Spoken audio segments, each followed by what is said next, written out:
it becomes necessary for one people to dissolve the political bands which have connected them with another, and to assume among the powers of the earth the separate and equal station to which the laws of nature and nature's God entitle them. A decent respect to the opinions of mankind requires that they should declare the causes which impel them to this separation. We hold these truths to be self-evident, that all men are created equal, that they are endowed by their Creator with certain unalienable rights, that among these are life, liberty, and the pursuit of happiness.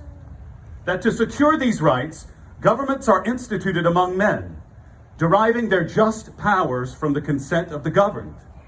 That whenever any form of government becomes destructive of these ends, it is the right of the people to alter or to abolish it, and to institute new government, laying its foundation on such principles and organizing its powers in such form as to them shall seem most likely to affect their safety and happiness. Prudence indeed will dictate that governments long established should not be changed for light and transient causes, and accordingly all experience has shown that mankind are more disposed to suffer while evils are sufferable than to right themselves by abolishing the forms to which they are accustomed. But when a long train of abuses and usurpations, pursuing invariably to the same object, evinces a design to reduce them under absolute despotism, it is their right, it is their duty to throw off such government and to provide new guards for their future security. Such has been the patient sufferance of these colonies, and such is now the necessity which constrains them to alter their former systems of government. The history of the present King of Great Britain is a history of repeated injuries and usurpations, all having in direct object the establishment of an absolute tyranny over these states. To prove this, let the facts be submitted to a candid world. He has refused his assent to laws, the most wholesome and necessary for the public good. He has forbidden his governors to pass laws of immediate and pressing importance unless suspended in their operation till his assent should be obtained. And when so suspended, he has utterly neglected to attend to them.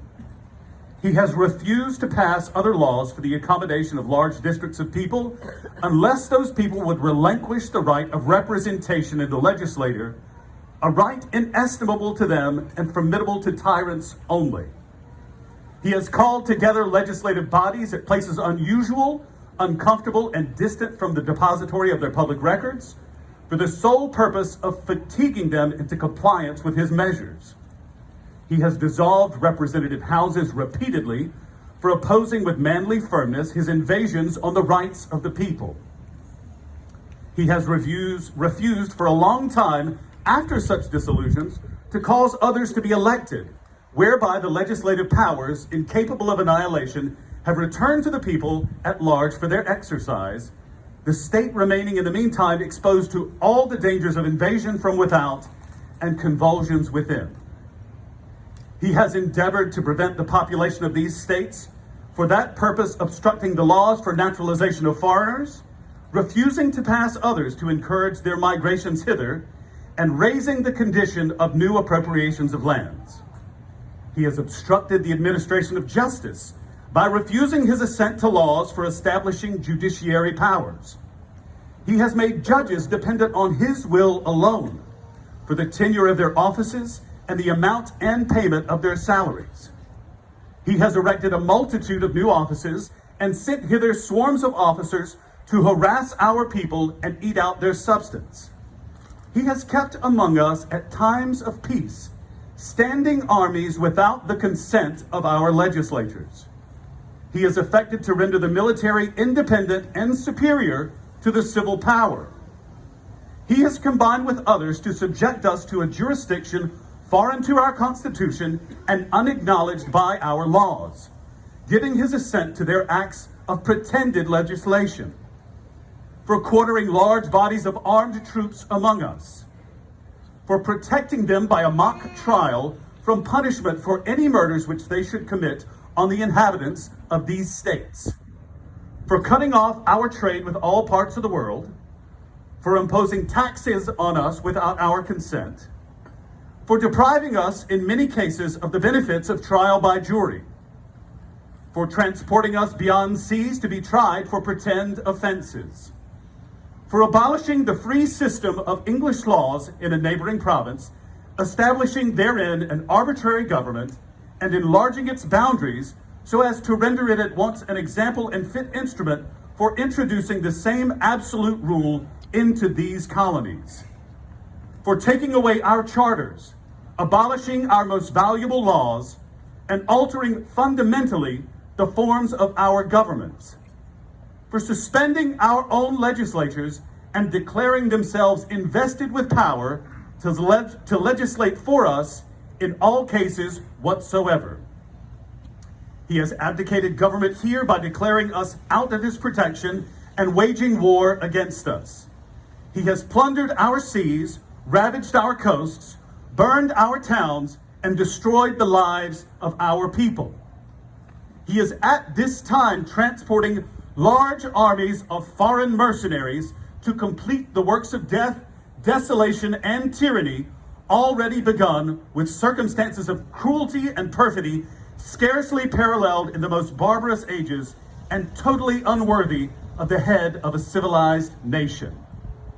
He has constrained our fellow citizens taken captive on the high seas to bear arms against their country, to become the executioners of their friends and brethren, or to fall themselves by their hands.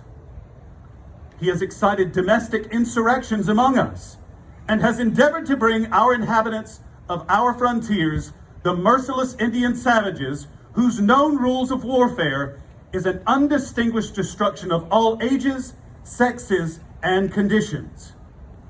In every stage of these oppressions, we have petitioned for redress in the most humble terms. Our repeated petitions have been answered only by repeat injury. A prince whose character is thus marked by every act which may define a tyrant is unfit to be the ruler of a free people. Nor have we been wanting in attentions to our British brethren.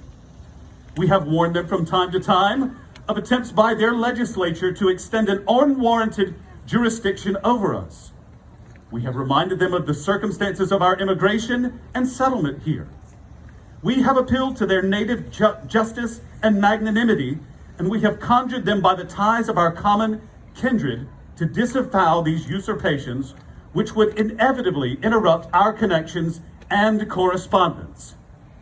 They too have been deaf to the voice of justice and of consanguinity. We must therefore acquiesce in the necessity which denounces our separation and hold them, as we hold the rest of mankind, enemies in war, in peace, friends. We therefore, the representatives of the United States of America, in General Congress assembled, appealing to the Supreme Judge of the world for the rectitude of our intentions, do in the name and by the authority of the good people of these colonies, solemnly publish and declare that these united colonies are, and of right ought to be, free and independent states, that they are absolved from all allegiance to the British Crown, and that all political connection between them and the state of Great Britain is and ought to be totally dissolved, and that as free and independent states, they have full power to levy war, conclude peace, contract allies, establish commerce, and to do all other acts and things which independent states may of right do. And for the support of this declaration, with a firm reliance on the protection of divine providence, we mutually pledge to each other our lives, our fortunes, and our sacred honor.